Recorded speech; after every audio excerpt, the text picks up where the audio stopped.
they'll be calling you a radical. So here's what we know. So the Nuclear Regulatory Committee, the Japanese ones, which is called the NRA there, the IAEA has issued a statement, but this is coming right from TEPCO. Now this is important. The spent fuel pool at number 3 Daini, which is chock full of spent fuel, lost freaking cooling. Lost water. I listened right directly from TEPCO. TEPCO's issuing saying they're losing water and temperature is rising. Now they're saying the temperature is rising at a small thing. They says at this rate, here's TEPCO's exact words. The temperature rising at this rate will take exactly a week for it to hit the international, the IAEA's critical level. Well, don't believe any of that. The fact of the matter is just the fact that they're reporting that the coolant system was knocked out at Fukushima Daini number 3. Now remember, Daini is the biggest catastrophe is Fukushima Daiichi. They're in their whole dog and pony show with their, cranes and everything in there. Daini got whacked out at March 11th too. And this just proves my point. It's not tsunami. This is the university that built the nuclear reactors. I was a professor here. This is Weber State. This is, Wattis Construction, who built them there. I mean, when I was working on my first PhD way back then, I, proved that these spent fuel pools can only handle about a 7.1, 7.2. By the way, that's San Onofre and, a lot of these Indian Point too. The spent fuel pools crack.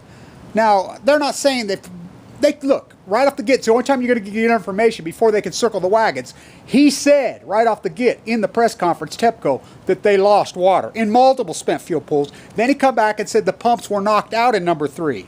So now the NRA in Japan is circling the wagons and saying, well, they're not at critical levels yet. Look, we know for a fact that the pump system in spent fuel pool number 3, which has a lot of assemblies in it, has lost coolant. What happens when they lose coolant?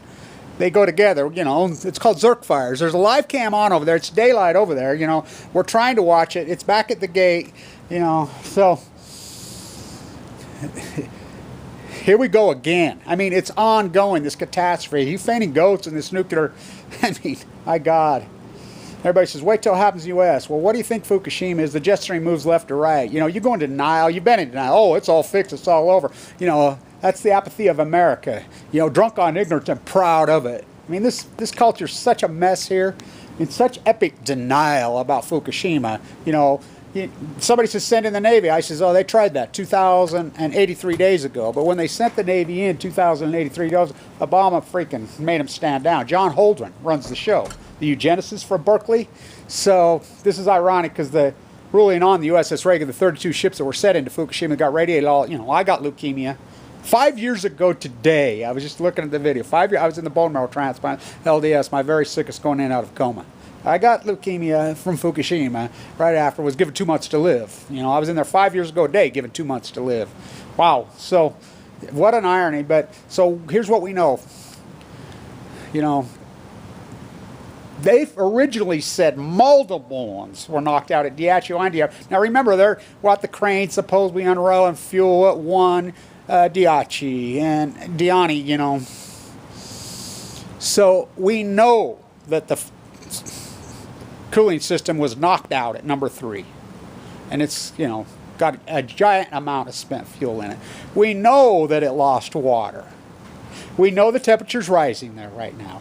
They say that they're going to be able to get the cooling system back in place. You remember the first time go around this with their helicopters in that dog and pony show? Now this wasn't a 9.0, but this was, 7.4. So enough to crack spent fuel pools, get them on fire. Once they start rubbing together and they get on fire, and you know what they do.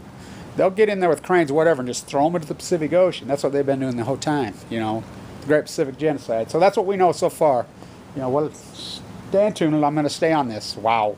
Wow. Wow.